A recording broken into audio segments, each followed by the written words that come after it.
வணக்கம். இது தமிழ் குரலின் சிறப்பு நேர்காணல். இன்றைக்கு நம்மோடு இணைந்திருக்கிறவர் மரியாதைக்குரிய மூத்த பத்திரிகையாளர் மற்றும் அரசியல் திறனாய்வாளர் ஐயா திருமிகு ஆர் மணி அவர்கள். சார் வணக்கம் சார். இந்த வார்த்தையை நல்லா கவனிக்கணும். குருமூர்த்தி மாதிரியான ஒரு கேரக்டர் கிட்ட இந்த வார்த்தை வருதுன்னா அது ரொம்ப ஒரு நுட்பமான ஒரு விஷயம் நம்ம பார்க்க வேண்டியது. என்னென்னா, ஹையர் எஜுகேஷனை பெண்களுக்கு மட்டுமே ஒதுக்குங்கன்னு அவர் ரிசர்வேஷனை பற்றி பேச்சு, அந்த ரிசர்வேஷனை பற்றி இது வரும்போது ரிசர்வேஷனை அவர் எதிர்க்கிறாரு வழக்கம் போல். ஆனால் என்ன சொல்கிறாரு, ஆடு நனைதன் ஓனம் ஆழுத கதை தான் அது. அதாவது உயர்கல்வியை மொத்தமாக ஹையர் எஜுகேஷனை இந்தியாவில் பெண்களுக்கு ஒதுக்கணுமா? அது இருக்க சூட்சமான குயுக்தியான புத்தி, குதர்க்க புத்தி என்னன்னா, அவ்வளோ தூரம் பெண்கள் வரமாட்டாங்க, ஆண்கள் போக முடியாது. அப்போ உயர்கல்வி கொலாப்ஸ், அவங்கள ஒர்க் ஃபோர்ஸ் ஆக, அவ்வளோதான், ப்ளூ காலர் ஜாப்ஸ், அவ்வளோதான். அப்போ இந்த புத்தி எங்கேருந்து வருதுன்ற நான் it's very interesting to note. உயர்கல்வியை உலகத்தில் எந்த நாட்டிலுமே இப்படிப்பட்ட ஒரு சிந்தனை கூட வந்திருக்காது. ஹையர் எஜுகேஷன் கம்மியாக இருக்கக்கூடிய நாடுகளில் கூட it will be gender specific. அது ஒரு தர்க்க ரீதியாக கூட சரியாக இருக்குது. தர்க்க ரீதியாக 100% தவறு. அது இந்த யோசனை ஒருத்தர் புத்தியில் வருதுன்னா அவங்களோட வெறி, அந்த ஜாதி வெறி, அதில் இருக்கக்கூடிய ஜாதி வெறியை தான் நீங்கள் பார்க்கணும். இதில் அவங்க என்ன என்ஷூர் பண்ணுறாங்கன்னா, இங்கே ஹையர் எஜுகேஷன் பரவலாக இந்தியாவில் இன்றைக்கி வந்துட்டு இருக்குல்ல, அதை கொலாப்ஸ் பண்ணணும். இன்னொன்று, இப்போ இருக்கக்கூடிய எக்ஸிஸ்டிங் அந்த ஹெஜ்மோனி ஸ்ட்ரக்சருக்கு சவாலாக இருக்கக்கூடியதை நாளைக்கு பெரிய அளவுக்கு இப்போ இன்றைக்கி ஒரு ஓபிசி பிஎம் ஆக்கணுங்கிற இடத்துக்கு பிஜேபி வந்ததில்லை. அதெல்லாம் வந்திருக்கக்கூடாதுன்னா அதை முன்னாடியே செஞ்சுருக்கணும். இன்னைக்கு ஓபிசி பிரைம் மினிஸ்டர் ஆக்கிக்கிட்டு டாமினன்ட் கம்யூனிட்டி அஜெண்டாவை தானே நீ அமல்படுத்துகிற. ஒரு டாமினன்ட் கம்யூனிட்டி கேண்டிடேட்டை வச்சு ஆர்எஸ்எஸ் அஜெண்டாவை அமல்படுத்துறதை விட ஓபிசி கேண்டிடேட்டை வச்சு மோடியை வச்சு அமல்படுத்துறது ஈஸி. அப்போ இந்த ஹையர் எஜுகேஷனில் பெண்கள் மட்டுமே ரிசர்வேஷன் 100, அதுவும் புத்தியை பாருங்கள், அந்த குயுக்தியான புத்தியை பாருங்கள், அந்த குதர்க்க புத்தியை, குருமூர்த்தியோட புத்தியை பாருங்கள். 100% reservation for women in higher எஜுகேஷனா. அதுக்கு பின்னால் இருக்கக்கூடிய அந்த வக்ரத்தை பாருங்கள். ஸோ இதுதான் பிஜேபியோட பாலிசி. இதோட ஒப்பிட்டு தான் நீங்கள் இந்த ரிசர்வேஷனையும் இதோட ஒப்பிட்டு தான் இந்த சென்சஸையும் பார்க்கணும். Both in education and in employment இதை ஒழிக்கணும். இப்போ எத்தனை ஸ்காலர்ஷிப்பை ஒழிச்சிருக்காங்க. மௌலானா அபுல் கலாம் ஆசாத் கால ஸ்காலர்ஷிப்னு முஸ்லீம்ஸ் மைனாரிட்டிஸ் கொண்டு ஒழிச்சிட்டானுங்க. முஸ்லீம்ஸை தாண்டி அது கிட்டத்தட்ட 6 சிக்ஸ் பார்சிஸ் எல்லாருக்கும் இருந்ததுங்க. அதை ஒழிச்சிட்டாங்க. எத்தனை பேர் பாதிக்கப்பட்டிருக்காங்க. அதே போல் அப்ராடில் படிக்க போகிறவங்களுக்கு கவர்மெண்ட் பேங்க்கில் சப்சிடிஸாக செலுத்தக்கூடிய அந்த ஸ்காலர்ஷிப்பில் இவங்க செலக்ட் பண்ணுறதே 75க்கு 24 கேண்டிடேட்ஸ் தான் செலக்ட் பண்ணுறாங்க. 75 பேர் கொடுக்கலான்னு இருக்கு. அதையுமே இவங்க என்ட்ரன்ஸ் போல் வச்சு இன்டர்வியூஸில் அதையும் ஃபில்டர் பண்ணி 1/3 தான் நாங்கள் ஃபில் பண்ணோம், அவங்களுக்கு தான் சப்சிடி கொடுப்போங்கிற லெவலுக்கு ஒதுக்கிறதே ரிவைஸ் எஸ்டிமேட்டில் குறைச்சி குறைச்சிட்டாங்க. இப்போ இந்த மாதிரி சிஸ்டமேட்டிக் அட்டாக் ஆன் எஜுகேஷன் இருக்குல்ல, இதுதான் ரொம்ப ஆபத்தானது. இது எல்லாத்துக்கும் மத்தியில் தான் இந்த காஸ்ட் சென்சஸையும் நம்ம பார்க்க வேண்டியிருக்கு. இவங்க முதல்ல நேர்மையோடு இதை நடத்துவாங்களா? ஏன்னா இதில் காஸ்ட் சென்சஸில் இருக்கக்கூடிய பெரிய பிரச்சனை, அது ரொம்ப சயின்டிஃபிக்கான ஒரு இஷ்யூ. அதில் ஆந்த்ரோபாலஜிஸ்டோட பெரிய ரோல் இருக்குது. ஏன்னா 11 கடைசி census 31 caste census, 1931 last caste census. இன்னைக்கு 100 வருஷம் ஆக போகுது. கிட்டத்தட்ட செஞ்சுரி அட் கான், ஆல்மோஸ்ட் செஞ்சுரி. இந்த 100 வருஷத்தில் என்னென்னமோ நடந்திருக்குது. இவ்வளோ சப்காஸ்ட் எப்படியோ அது டெவலப் ஆகிருக்குது. 90 வருஷத்துக்கு முன்னால் இருந்த இந்தியனோட ஒரு நேர்மை இன்னைக்கு இருக்க மனுஷனுக்கு கிடையாது. நான் எல்லாரையும் சேர்த்து சொல்கிறேன், இந்த ஜாதி அந்த ஜாதின்னு சொல்லலை. ஆவரேஜ் இந்தியன் 100 வருஷத்துக்கு முன்னால் எங்கள் தாத்தாக்கு இருந்த நேர்மை எனக்கு கிடையாது. உண்மை தானே அது. இந்த மாதிரி தான் எல்லாருக்குமே.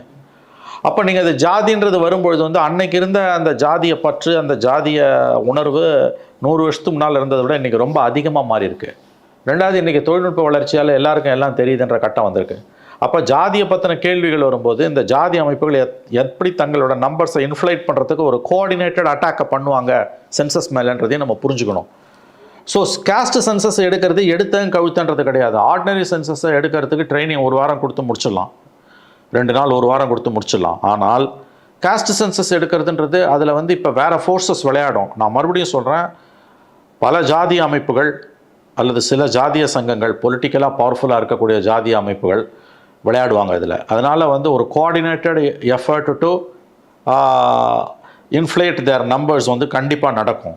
அப்போ அந்த ஆன்ஸ்லாட்டை எனுமரேட்டர்ஸ் தாங்கணும். அப்போ அதை தாங்கணும்னா அவங்களுக்கான ட்ரைனிங் என்ன? முதல்ல பேசிக் ஸ்ட்ரக்சர்ஸை பற்றி அவங்களுக்கு காஸ்ட் எனுமரேட்டர்ஸ்க்கு பேசிக் ட்ரைனிங் வேணும். ஒரே காஸ்ட் இங்கே ஃபார்வர்டில் இருக்குது, அங்கே இங்கே ஓபிசியில் இருக்குது, அங்கே எம்பிசியில் இருக்குது. ஸோ இந்த மாதிரி பல விஷயங்கள் இருக்குது. அது ராகுல் காந்தி சொன்னது இப்போ தெலுங்கானாவில் கொஸ்டினர் கிளியராக இருந்தது. வேற ஒரு ஸ்டேட்டில் அவர் சொல்கிறாரு, பீகாரில் சரியாக இல்லைன்றாரு. which is a valid point. அவர் சொல்லக்கூடியது பிஜேபி இது க்ளோஸ்டு டோர் மாடலாக இருக்க போது, Yes. இன்னொன்று தெலுங்கானா மாடலாக இருக்க போது, இவங்களோட இதில் கிரெடிபிலிட்டியே நமக்கு பிரச்சனையாக இருக்க போது. அது உண்மைதாங்க. இப்போ அதுதான் இதில் இருக்க சிக்கலை. இன்னொன்று caste is a very complicated சப்ஜெக்ட்டுங்க. அது இங்கே இருக்கக்கூடிய அரசியல்வாதிகள் வந்து அதை பொலிட்டிக்கல் மோட்டிவ்க்கு தான் பயன்படுத்துகிறாங்க, அதில் எந்த சந்தேகமும் இல்லை. காஸ்ட் சென்சஸை வந்து எடுத்து தான் ஆகணும், வேறு வழியே இல்லை, நான் ஒத்துக்கிறேன். ஆனால் இன்றைக்கி இருக்கக்கூடிய சர்சார்ஜ்டு பொலிட்டிக்கல் அட்மாஸ்பியரில் that cannot be left out to the politicians. அதில் வந்து ஆந்த்ரோபாலஜிஸ்டோட ரோல் பெரிய அளவில் வருது. அப்போ ட்ரைனிங் எப்படி எனுமரேட்டர்ஸ்க்கு நீங்கள் என்ன ட்ரைனிங் கொடுக்க போகிறீங்க? ஜாதிய கணக்கெடு, ஜாதி கணக்கை பற்றி போகிறதுக்கு, காஸ்ட் சென்சஸுக்கு போகிறதுக்கு, சாதிவாரி கணக்கெடுப்புக்கு போகிறதுக்கு, அந்த கொஸ்டின்ஸை ஃப்ரேம் பண்ணுறதுக்கும் அந்த மெத்தடாலஜியை டிசைட் பண்ணுறதுக்கும், குறிப்பாக கொஸ்டின்ஸை ஃப்ரேம் பண்ணுறதுக்கு வந்து ஆந்த்ரோபாலஜிஸ்டோட ரோல் பெரிய அளவில் தேவைப்படுது.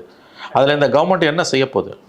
அவங்க ஃப்ரேம் பண்ணக்கூடிய ஆந்த்ரோபாலஜிஸ்ட் அடுத்து ட்ரெயின் பண்ண வேண்டிய இடத்துலையும் அவங்களோட ரோல் இருக்குது. அவங்க ரோல் அதில் பெரிய அளவு இருக்குது. அதுதான் முதல் படியாக வந்து இன்றைக்கி வந்து நம்முடைய சிபிஎம் பொதுச் செயலாளர் எம்ஏ பேபி அவர்கள் சொன்ன மாதிரி காஸ்ட் சென்சஸை எப்படி நடத்தணும் அப்படின்றத பற்றி ஒரு ஆல் பார்ட்டி மீட்டிங்கை கூப்பிட்றாரு அவர். இந்த கவர்மெண்ட் அதை செய்யாது. எதுக்குமே ஆல் பார்ட்டி மாட்டிங்க இந்த கவர்மெண்ட்டை கூப்பிட போகிறது இல்லை. ஆனால் நீங்கள் ப்ராட் ஃப்ரேம் ஒர்க்கை டிசைட் பண்ணாமல் காஸ்ட் சென்சஸ் எடுத்திங்கன்னா அது முதல்ல வந்து வே ஆஃப் த மார்க்காக இருக்கலாம். ரெண்டாவது அதை எப்போ இவங்க அந்த சென்சஸை வெளியிடுவாங்க, என்ன அவ்வளோ கதைகள் இருக்குது. சரி, அது கூட second part of it. Now how are you going to conduct the caste census? ஏன்னா இந்தியர்களுக்கு அதில் அனுபவம் இல்லை. ஏன்னு கேட்டிங்கன்னா வெள்ளைக்காரன் எடுத்தது 31. அஃப்கோர்ஸ் அன்னைக்கு இருந்த சுச்சுவேஷனில் அது என்ன 27 கோடி மக்கள், லெஸ் தென் 27 crores மக்களுக்கு எடுத்ததை இன்றைக்கி நம்ம எப்படி கவனத்தில் வச்சுக்க முடியும்? 6 times ஆஃப் த பாப்புலேஷன் இன்றைக்கி இன்க்ரீஸ் ஆகிருக்குது. ஸோ எப்படி அதை நீங்கள் எப்படி இந்தியன் எனுமரேட்டர்ஸை ட்ரெயின் பண்ண போகிறீங்க? It's a மேமத் exercise. ஏதாவது சென்சஸை எடுக்கிறத நீங்கள் எடுத்துடலாங்க. இன்றைக்கி இருக்க மாடர்ன் மெத்தடாலஜிஸ், டிஜிட்டல் சென்சஸ்ன்றாங்க, டெக்னாலஜியை வச்சு எடுக்க முடியும். காஸ்ட் சென்சஸ் வந்து it's a complicated one. It's not வந்து challenge of numericals, it's a challenge of concept. எந்தெந்த ஜாதி எங்கெங்கே இருக்குதுன்னு புத்திசல் மாதிரி ஜாதிங்க வந்துக்கிட்டே இருக்குதுங்க. அதில் நான் சொல்கிறேங்க, 31 எடுக்கும்போது இவ்வளோ ஜாதி சங்கங்கள் கிடையாது. மேனிப்புலேட் பண்ணணுன்ற என்றும் அந்த ஜாதி சங்கங்கள் கிடையாது. வெள்ளக்காரன் இருந்தான் அன்னைக்கு. எம்ஜிஆர் ஒரு முறை கணக்கு கேட்டதா அது 77 அவர் எம்ஜிஆர் ஜாதி கணக்கு எடுத்து எல்லாரும் மக்கள் தொகையும் கேட்டு நம்ம எடுக்க தப்பா வந்தது. எல்லாம் சேர்த்து 8 கோடியோ 10 கோடியோ வந்தது. கேலி குத்தா மாறிச்சு. அது MGR did was absolute nonsense. ஜாதி சங்கங்களை கேட்டு மக்கள் தொகை கேட்டால் எல்லா ஜாதியையும் அது முதல்ல அந்த அட்டம்ப்டே முட்டாள்தனமான அட்டம்ப்ட். ஒரு ஜாதி சங்கத்தை கூப்பிட்டு உன் மக்கள் தொகை எவ்வளோன்னா எல்லா ஜாதியும் என் ஜாதி தான் அதிகம்னு சொல்லுவான். which is absolutely crap. கட்சிகள் எல்லாம் 2 கோடி தொண்டர்கள் எல்லா கட்சியும் கேட்டிங்கனாலும் எனக்கு தொண்டர்கள் 2 கோடி 1.5 கோடி குறைஞ்சி எவனுமே சொல்ல மாட்டான். அது கூட்டி கழிச்சு பார்த்தீங்கன்னா அது எல்லாம் சேர்த்து ஒரு 12 கோடிக்கு மேலே வரும். இந்த கேலி கூத்தை தான் எம்ஜிஆர் அன்றைக்கு பண்ணார். காஸ்ட் சென்சஸை வந்து கவர்மெண்ட்டு தான் எடுக்க முடியும். ஜாதி சங்கங்கள் கிட்ட கேட்டிங்கன்னா எல்லா ஜாதியும் என் ஜாதி தான் நியூமரிக்கலி அதிகமாக இருக்குன்னு தான் சொல்லுவோம். ஸோ எனவே நீங்கள் இந்த காஸ்ட் சென்சஸ் எடுக்கும்போது நான் சொன்ன மாதிரி 31 காஸ்ட் சென்சஸ் எடுக்கும்போது சாதி சங்கங்கள் கிடையாது. இப்போ சாதி சங்கங்கள் தான் நாட்டை ஆளுது. அவங்களோட ரோல் இதில் என்ன? அவங்க கண்டிப்பாக இன்ஃப்ளேட் பண்ணுறதுக்கான எல்லா அட்டுழியத்தையும் பண்ணுவாங்க. So government is I think இந்த government is ready for very serious crisis தான் இது. இவங்க ஏடாக அப்படி வந்து ஒரு ஓப்பன் ஹார்ட்டடாக இல்லாமல் சென்சஸை கண்டக்ட் பண்ணுறாங்க. காஸ்ட் சென்சஸ்னும் போது ஃபிகர்ஸ் வந்து தப்பாக தான் வந்து விழும். இல்லை ஃபிகர்ஸ் ஓரளவுக்கு எடுத்துட்டாங்கனாலும் பவர்ஃபுல்லாக இருக்கக்கூடிய ஆனால் நியூமரிக்கலி குறைவாக இருக்கக்கூடியவர்கள் கர்நாடகாவில் பண்ணுற மாதிரி ரிலீஸ் பண்ணக்கூடாதுன்ற பிரச்சனை வரும்ல. அந்த இஷ்யூயும் அந்த பிரச்சனையும் வரும். எனவே அது கூட அடுத்த ஸ்டேஜ். அது கூட எடுக்க போகிறதே எப்படி எடுக்க போகிறா? எடுத்துட்டு அவன் வெளியில் விடுவானா ப்ரெஷர், அதெல்லாம் அடுத்தடுத்த ஸ்டேஜ். அதை நான் இப்போ பேச விரும்பல. That is a way of the mark. Now how are you going to conduct it? 31 வெள்ளக்காரன் எடுத்தது வேற. பேராமீட்டர்ஸ் என்ன அப்படிங்கிறது 31 எப்படி எடுத்தான்னு நம்ம media I think we should revisit. அன்னைக்கு இருந்த டேட்டாவை அன்னைக்கு மீடியா அதை எப்படி, அன்னைக்கு இருந்த நியூஸ் பேப்பர்ஸ் அதை எப்படி ரிப்போர்ட் பண்ணிச்சு. இப்போ ஹிண்டு வந்து 1931 ஹிண்டு இருக்குது. ஓல்டு ஃபைல்ஸை பார்க்கணும். 1931 சென்சஸ் எடுத்து அவன் எப்போ ரிலீஸ் பண்ணான், அந்த சென்சஸில் என்னென்ன கொஸ்டின்ஸ் கேட்கப்பட்டது, என்ன மாதிரியான சேலஞ்சஸ் அவங்க வந்து எதிர்கொண்டாங்க. அன்றைக்கி இருந்த நியூஸ் பேப்பர்ஸில் இருக்கலாம், இல்லை இந்தியா லைப்ரரி பிரிட்டனில் லண்டனில் இருக்க அந்த மாதிரியான இடத்துல இருக்கலாம். அந்த டேட்டாவை, அந்த நியூஸ் கிளிப்பிங்ஸை, அந்த அது சம்மந்தமாக வந்து ஆர்டிகல்ஸை வந்து வி ஹாவ் டு ரீவிசிட். எப்படி பண்ணான் அவன் வெள்ளைக்காரன் அப்படின்றது. ஏன்னா இட்ஸ் இன்ட்ரெஸ்டிங். அன்னைக்கு லிமிட்டட் ரிசோர்ஸஸில் அவன் எப்படி வெள்ளைக்காரன் பண்ணான் அதை அப்படின்றது அது ரொம்ப முக்கியமான ஒரு விஷயம். நியூ இந்தியா அதை டச் பண்ணவே இல்லை. ஏன்னா அது ஒரு பேண்டோராஸ் பாக்ஸ்ன்றது நேரு கவர்மெண்ட்டுக்கு தெரிஞ்சுது. அது இன்னமும் ஐ திங்க் இட்ஸ் பேண்டோராஸ் பாக்ஸ் தான். இது என்ன தான் இவங்க ஜஸ்டிஃபை பண்ணாங்கனாலும் காஸ்ட் சர்வே வந்து இட்ஸ் டபுள் எஜ்டு வெப்பன் தான் சொல்கிறாங்க. அது க்ரியேட் பண்ணக்கூடிய socio economic tensions, political tensions வந்து மேசிவாக இருக்கும். மோடி கவர்மெண்ட் ஆனால் அதை விரும்புது. அதை எப்படி வேணால் அவங்களால அதை வந்து மேனிப்புலேட் பண்ண முடியும். மோடி கவர்மெண்ட்டை பொறுத்த வரைக்கும் ஊர் பற்றி எரிஞ்சால் தான் அவங்களுக்கு லாபம். So Modi government relishes it. But actual data அவங்களுக்கு எதிராக வருதுன்னா ரிலீஸ் பண்ண மாட்டாங்க. இந்த இடத்துல ஒரே ஒரு நிறைவு கேள்வி சார். கடந்த காலத்தில் பார்க்கும்போது கட்டேங்கே ஹோ பட்டேங்கே அப்படிங்கிற மாதிரி இவர் பேசியிருக்கிறார், யோகி ஆதித்யநாத் பேசினார் அப்படிங்கிற பட்டேங்கே தோ கட்டேங்கே அப்படின்னு பேசினார். ராகுல் காந்தி கேஷ் சென்சஸ் டிமாண்ட் பண்ண மகாராஷ்டிராவுக்கு மோடி போய் ஏக் ஹெயின் சேஃப் ஹெயின், நம்ம ஒன்றா இருக்கிற வரைக்கும் தானே நம்ம பாதுகாப்பாக இருப்போம், இவங்க பிரிக்க பார்க்குறாங்கலாம் இவ்வளவும் பேசிட்டு இன்றைக்கி அவங்களே அதை எடுக்கிறாங்க. இது வெறுமனே அடுத்து வரக்கூடிய பீகார் எலெக்ஷன். அதே போல் 29 கேஷ் சென்சஸ்ங்கிற வெப்பன் அப்போசிஷன்ட்ட இல்லாமல் அதை காலி பண்ணுறது அப்படிங்கிறது மட்டும்தானா, இல்லை அதை தாண்டி இதில் நீங்கள் பொலிட்டிக்கல் ரிசர்வேஷனோ எக்கனாமிக்கல் ரிசர்வேஷனோ அல்லது மற்ற சோஷியல் ரிசர்வேஷனோ இவங்க கொடுத்துருவாங்களாங்கிற கேள்வி இருக்குல்ல. அப்போ எடுத்து என்ன பண்ண போகிறாங்க, இல்லை உங்களுடைய நோக்கம் என்னவாக இருக்கிறது? உதாரணத்துக்கு 50% ரிசர்வேஷனை நீங்கள் கேப்பை ப்ரீச் பண்ண முடியுமா? அந்த எண்ணம் நோக்கம் பாஜகவுக்கு இருக்கிறதா? இதை நூற்றாண்டு காணக்கூடிய சமயத்தில் ஆர்எஸ்எஸ் அனுமதிக்குமாங்கிற ஒரு கொஷின் ரைஸ் ஆகுது. லார்ஜர் கொஸ்டின் எடுத்து என்ன பண்ண போகிறேன்? இப்போ இருக்க காஸ்ட் ஹைரார்கி டிஸ்டர்ப் ஆகிறத பிஜேபி கண்டிப்பாக விரும்பாது. அந்த அஜெண்டாவை அப்படியே வச்சுக்கிறது தான் அவங்க வந்து ஃபார் எவர் அதை வச்சுக்க தான் அவங்க விரும்புவாங்க.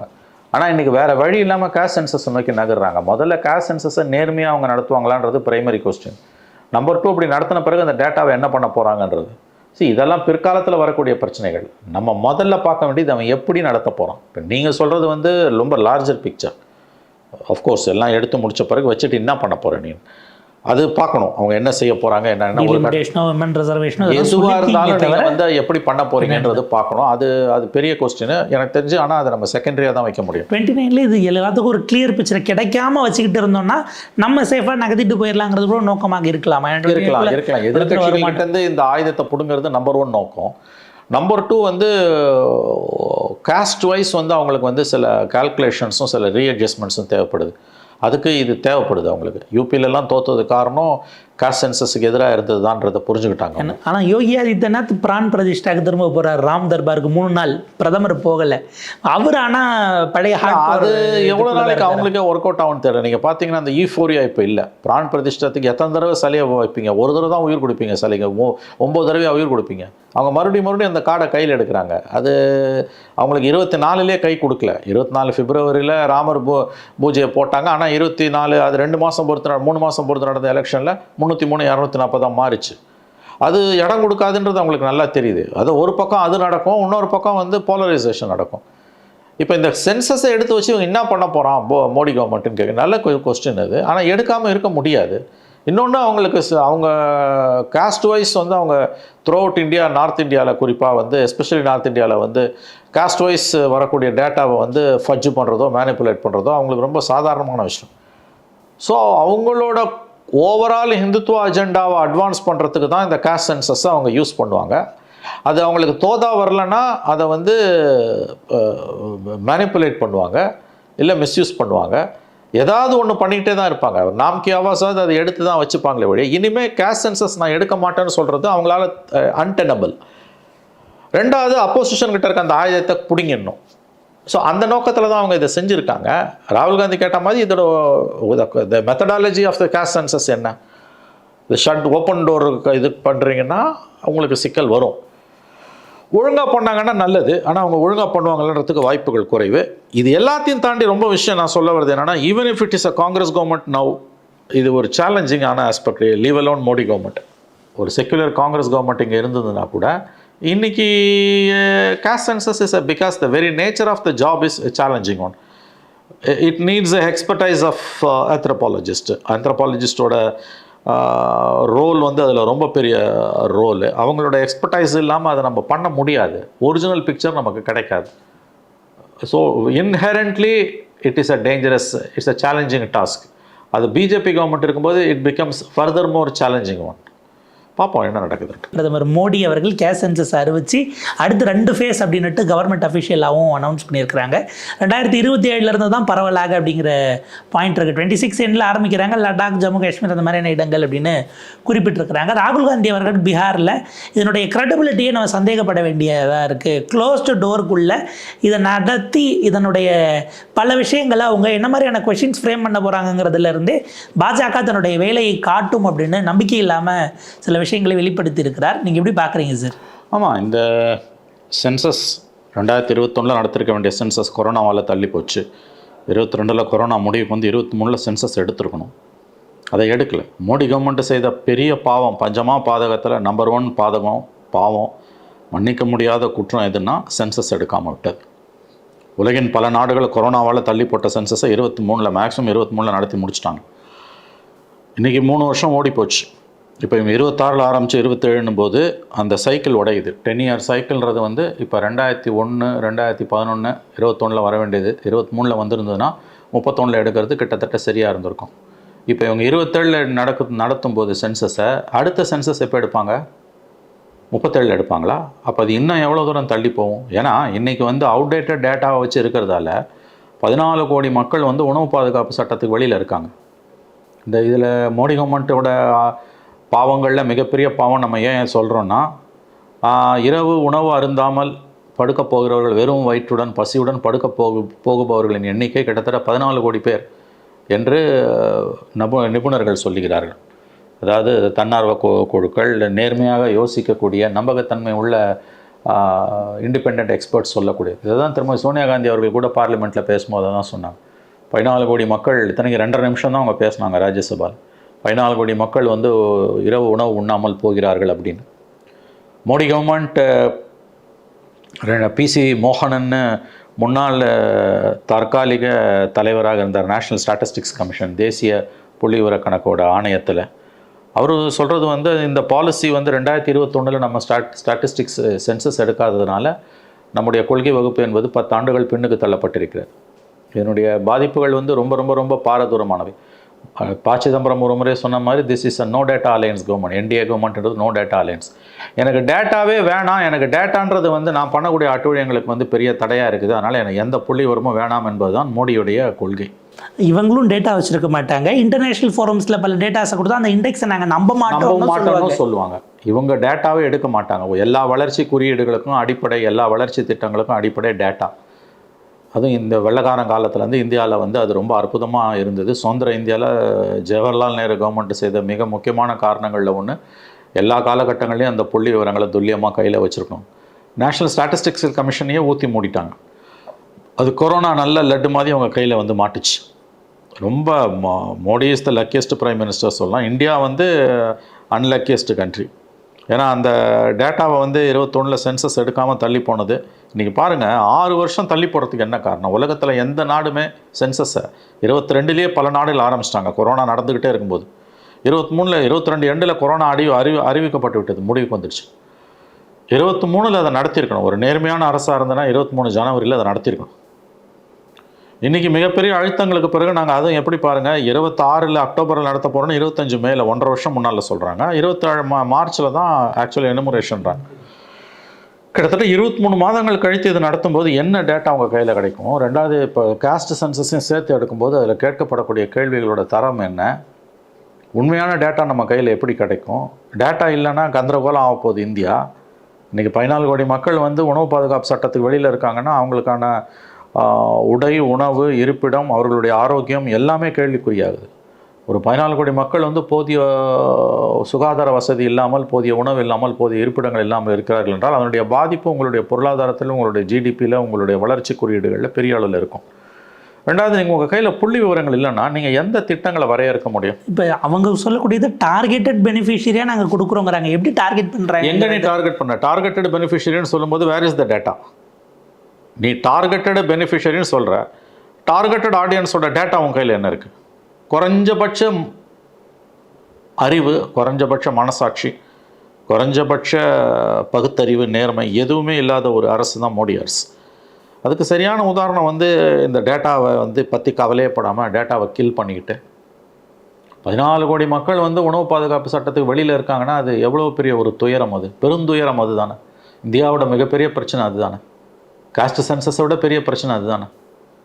அவங்கள எப்படி நீங்கள் உள்ளே கொண்டு வர போகிறீங்க? அதோட விளைவுகள் என்ன? 14 கோடி பேருங்களும் போது அதில் இருக்கக்கூடிய பெண்கள் குழந்தைகளை நினச்சி பாருங்கள். அதில் இருக்கக்கூடிய கர்ப்பிணி பெண்கள், அதில் இருக்கக்கூடிய சத்துணவு குறைபாடு உடைய, ஊட்டச்சத்து குறைபாடு உடைய, மால்நியூட்ரிஷன் உள்ள குழந்தைகள், பெண்கள், சோகை நோய் பிடித்தவர்கள், அவங்க கர்ப்பிணி பெண்கள்னும் போது அடுத்த தலைமுறைக்கு அவங்க பிரசவித்த பிறகு அடுத்த தலைமுறைக்கு அவங்க இந்த நலத்திட்ட வரையறைக்குள்ளே வராத காரணத்தால் அடுத்த தலைமுறைக்கு இதை நம்ம கடத்துகிறோம். அப்போ பாவர்ட்டி இண்டெக்ஸோ இல்லை ஹங்கர் இண்டெக்ஸோ அல்லது மால் நியூட்ரிஷன் குழந்தைகளுக்கான அந்த இண்டெக்ஸோ எதுக்குமே உங்ககிட்டயும் இல்லை, வெளியில் கொடுக்கறது நம்ப மாட்டேன். சொன்ன மாதிரி வந்து உங்ககிட்ட டேட்டா இல்லை, சர்வதேச அமைப்புகள் வந்து ரொம்ப நம்பகத்தன்மை உள்ள அமைப்புகள் இதை சொல்கிறாங்கன்னா நீங்கள் அதையும் கேள்விக்குறியாக்குறீங்க. அவங்களுடைய ஆஃபீஸர்ஸ் இங்கே இருந்தால் என்ஜிஓங்கிற வகையில் இல்லை வேறு வகையில் வர்றதை ஆஃபீஸர்ஸே போடக்கூடாதுன்னு நீங்கள் பல வேலைகளை போடக்கூடாதுன்ற அந்த நிறுவனங்களை வேட்டையாடுறீங்க. அமலாக்கத்துறைன்ற வெறிநாயை, ஏவல் நாயை விட்டு அவங்கள கொதறீங்க. சிபிஐ, இன்கம் டேக்ஸ், அமலாக்கத்துறை போன்ற மோடி அரசாங்கத்தின் கூலிப்படையை ஏவி விட்டு அவங்களை அடிக்கிறீங்க. டேட்டா பயமாக இருக்கா? பயம் உங்களுக்கு, டேட்டா உங்களுக்கு பயம். சரியான வார்த்தை, டேட்டா உங்களுக்கு பயம். ஆனால் இது ஒரு கட்டத்தில் மோடியால் தாங்க முடியாத அளவுக்கு பிரச்சனையாக மோடிக்கு எதிராக பூமராங்க ஆக போகுது. அது ஓரளவு தெரிஞ்சு தான் அவங்க இன்றைக்கி இந்த சென்சஸை நோக்கி நகர்றாங்க. இது ரொம்ப அதாவது ஒரு முழு அளவில் இந்த டிக்டேட்டர்ஷிப்ஸ் லாட்டின் அமெரிக்கன் கண்ட்ரீஸில் இல்லை சவுத் அமெரிக்கன் கண்ட்ரீஸில் இருக்கக்கூடிய இது சொல்லுவாங்க, ஒரு மூர்க்கத்தனமான டிக்டேட்டர்ஸ் இருப்பாங்க. அவங்க ஆட்சியில் தான் இது நடக்கும். அவங்க ஆட்சியில் கூட நடக்காதுன்னு ஒரு தரப்பு சொல்கிறாங்க. ஏன்னா IMF லோன்லாம் வாங்கணும்னா உங்கள்கிட்ட டேட்டா இருக்கணும். அதனால் அந்த கவர்மெண்ட் அந்த மாதிரியான மூர்க்கத்தனமான சர்வாதிகார நாடுகளில் கூட வெளியில் ரிலீஸ் பண்ணலாம், அட்லீஸ்ட் கவர்மெண்ட் வச்சு மூர்க்கத்தனமான சர்வாதிகார நாடுகள் செய்யாத காரியத்தை ஒரு வளரும் ஜனநாயக நாடு, அற்புதமான ஒரு நாடு, சுதந்திரத்துக்கு பிறகு இந்தியாவோடு சுதந்திரம் அடைந்த நூற்றுக்கணக்கான நாடுகள் இன்றைக்கி ஜனநாயகம் செத்து போய் ஒன்று சர்வாதிகாரத்தின் கீழோ அல்லது மன்னராட்சியின் கீழோ மல்லு கட்டி கொண்டிருக்கின்றன. இன்றைக்கும் நம்மக்கிட்ட வந்து 1000 குறைகள் இருந்தாலும் ஒரு ஃபங்க்ஷனிங் டெமோக்ரஸியாக இந்தியா இருக்குது, இயங்கக்கூடிய ஜனநாயகமாக இந்தியா இருக்கிறது. இதுக்கு ரொம்ப அடிப்படையானது வந்து ஸ்டாட்டிஸ்டிக்ஸ்.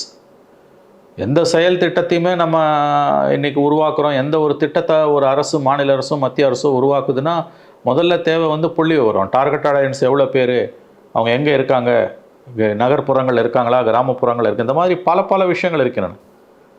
ஆகவே இப்போ டேட்டாவையே கில் பண்ணுறாங்கன்னா சிதம்பரம் சொன்னது தான் அழகானது. அவர் ஒருத்தர் தான் இதை துல்லியமாக தொடர்ந்து சொல்லிட்டு இருக்கார். It's no data alliance government, NDA கவர்மெண்ட்னா. எங்களுக்கு ஸ்டாட்டிஸ்டிக்ஸ்ன்றது எங்களுக்கு வந்து பாதகமானதாக இருக்குது, நாங்கள் தான் தோன்றித்தனமாக நடந்து கொள்ளக்கூடிய காரியங்களுக்கு அது ஆபத்தானது இருக்கிறதுன்றாங்க. அதான் நான் சொன்னேன், மோடி கவர்மெண்ட்டோட பஞ்சமாக பாதகங்களில் நம்பர் 1 பாதகம் டேட்டாவை கில் பண்ணது, ஸ்டாட்டிஸ்டிக்ஸை கில் பண்ணது. அவர் ஸ்டாட்டிஸ்டிக்கல் கமிஷன் ஆஃப் இந்தியாவோட ஃபார்மர் ஆக்டிங் சேர்மன் மோகனன் சொல்கிற மாதிரி இது வந்து 10 வருஷம் இந்தியாவை பின்னுக்கு தள்ளியிருக்கு. உங்களுடைய எல்லா திட்டங்களுமே வந்து விழலுக்கு கரைத்த நீராகி போய் கொண்டிருக்கின்றன. ஏன்னா உங்ககிட்ட டேட்டா இல்லை. நீங்கள் கோரிலேட் பண்ணணும்னா அடுத்து எடுக்கக்கூடியதை 17 வருஷத்துக்கு முன்னாடி டேட்டாவோட அந்த டேட்டா வச்சு தான் நீங்கள் இன்றைக்கி பண்ணுறீங்க. அதனால தானே 10 கோடி பேர் வந்து அவங்க சொல்கிறாங்க. சோனியா காந்தி சொன்னது ரொம்ப அற்புதமான பேச்சு இல்லைங்க. 14 கோடி மக்கள் வந்து இன்றைக்கி வந்து உணவு பாதுகாப்பு திட்டத்துக்கு வெளியில் இருக்காங்கன்னா இந்த செய்தி ஒரு மனசாட்சி, நாட்டின் மனசாட்சியை, கூட்டு மனசாட்சியை உலுக்கலையா? நான் கேட்குறேன். 14 கோடி மக்கள் உணவு பாதுகாப்பு திட்டத்தை ஏன் கொண்டு வந்தாங்க? 2 வேளையாவது உணவு உண்ணணும்னு தான் கொண்டு வராங்க, உயர்ந்த நோக்கத்தில் கொண்டு வரப்பட்டது. 14 கோடி மக்கள் வந்து உணவு பாதுகாப்பு திட்டத்துக்கு வெளியில் இருக்காங்கன்ற செய்தி வந்து எவ்வளோ ஒரு கொடூரமான செய்தி. அதை பற்றி இந்த கவர்மெண்ட்டுக்கு கவலையே இல்லைன்னும் போது இது எதை நோக்கி நகருது உங்களுக்கு? இல்லை சார், இப்போ இதுக்கு பிறகு பாஜக அல்லது மோடி அவர்கள் ஸ்ட்ராட்டஜியை மாற்றுறாங்களா? இந்த 240க்கு பிறகு அக்ரஸிவ் இந்துத்துவாவோட ஒரு இன்க்ளூசிவ் இந்துத்துவா வேணுங்கிற நோக்கத்தோடு இதை செய்கிறாங்களா கப்பலப் பண்ணுறதுக்கு? நம்ம அதை அப்படி பார்க்க வேண்டியிருக்கா? மோடி அமித்ஷா ஸ்ட்ராட்டஜி அப்படிலாம் அவங்க திருந்துவாங்கன்னு எனக்கு தோணலைங்க. சம் டாக்டிக்கல் ரிட்ரீட்ஸ் வேணால் இருக்கலாம், தற்காலிகமாக அவங்க பின்வாங்கலாம். அடிப்படையில் அவர்கள் சர்வாதிகாரிகள், அடிப்படையில் அவர்கள் பெரும்பான்மை மதவெறியர்கள், அடிப்படையில் அவர்கள் ஜனநாயகத்துக்கு எதிரானவர்கள். அது நல்லா ஞாபகம் வச்சுக்கோங்க. இந்த government, BJP government, Modi government, இவர்கள் அடிப்படையில் ஜனநாயகத்துக்கு எதிரானவர்கள், இவர்கள் அடிப்படையில் பன்முகத்தன்மைக்கு எதிரானவர்கள். இவர்கள் வந்து எல்லோரும் கல்வி கற்பதை விரும்பாதவர்கள். இன்றைக்கி பாருங்கள், இந்த 11 ஆண்டுகளில் உயர்கல்விக்கு எதிராக நாடு முழுவதும் நடத்தப்பட்டிருக்கக்கூடிய பெரும் தாக்குதல்களை பாருங்கள். ப்ரீமெட்ரிக் ஸ்காலர்ஷிப்ஸ் எல்லாத்தையும் ஸ்டாப் பண்ணியிருக்காங்க. டாக்டர் அம்பேத்கர் வந்து 100 ஆண்டுகளுக்கு முன்பு வெளிநாடுகளுக்கு போய் படித்த தனியார் ஜம்னார் யாரோ பெரிய ஒரு மகாராஜா, குஜராத் மகாராஜா, அவர் கொடுத்த ஸ்காலர்ஷிப் எல்லாம் கூட ஒழிச்சிட்டானுங்க. இன்றைக்கி எனக்கு படிப்பே வேணான்றான், உயர்கல்வி சுத்தமாக வேணான்றாங்க. ஏன்னா படித்தா எனக்கு ரிஸ்க்குன்றான் அவன். எங்களுக்கு வேண்டவே வேண்டான்றாங்க உயர்கல்வி. அதில் ரொம்ப தெளிவாக இருக்காங்க. எனக்கு பல ஆண்டுகளுக்கு முன்பு வாஜ்பாய் கவர்மெண்ட் இருக்கும்போது நினைக்கிறேன், குருமூர்த்தியோட ஒரு கட்டுரை ஒன்று ஞாபகம் வருது. அவங்க எந்த அளவுக்கு வந்து, ஏன்னா இஸ் அன் ஆர்எஸ்எஸ் ஐடல் ஆகும், அவங்க எந்த அளவுக்கு கல்விக்கு எதிரானவர்கள் என்பதையும் அதை தொடர்ந்து அவங்க எப்படி செஞ்சுக்கிட்டு இருக்காங்கன்றதை நீங்கள் பார்க்கலாம். அதில் குருமூர்த்தி எழுதுகிறாரு, உயர்கல்வியை வந்து முழுக்க பெண்களுக்கு மட்டுமே நம்ம இந்தியாவில் ரிசர்வ் பண்ணிடணுன்றாரு. அதில் இருக்க சூட்சுமத்தை பாருங்கள். உயர்கல்வியை நீங்கள் முழுவதும் பெண்களுக்கு ரிசர்வ் பண்ணிங்கன்னா அவ்வளோ பெண்கள் முதல்ல வரமாட்டாங்க. இல்லை, ரெண்டாவது, எந்த ஒரு கல்வியையும் ப்ரைமரி எஜுகேஷனோ அல்லது சூப்பர் ஸ்பெஷாலிட்டி எஜுகேஷனோ ஜெண்டர் சென்ட்ரிக்காக நீங்கள் மாற்ற முடியாது. It should be gender neutral. ஆண்கள், பெண்கள், திருநங்கைகள், திருநம்பிகள் எல்லோருக்குமா இருக்கணும். Especially basic 2 characters, both male and female. Women ரிசர்வேஷன்றது வந்து மென்னுக்கு வந்து ஆப்பர்ச்சுனிட்டிஸை மறுக்கிறது கிடையாது, அவங்களுக்கான அடிக்குவேட்டாக ப்ரொவைட் பண்ண, அவ்வளோதான். என்ஷூரிங் ரிசர்வேஷன் ஃபார் விமன்றது வந்து அப்லிஃப்ட்மெண்ட். அது that doesn't mean that men should be denied. பாபம் சார், ஒரு விரிவான உரையாடல், உங்கள் நேரத்துக்கும் கருத்துக்களுக்கும் நன்றி சார்.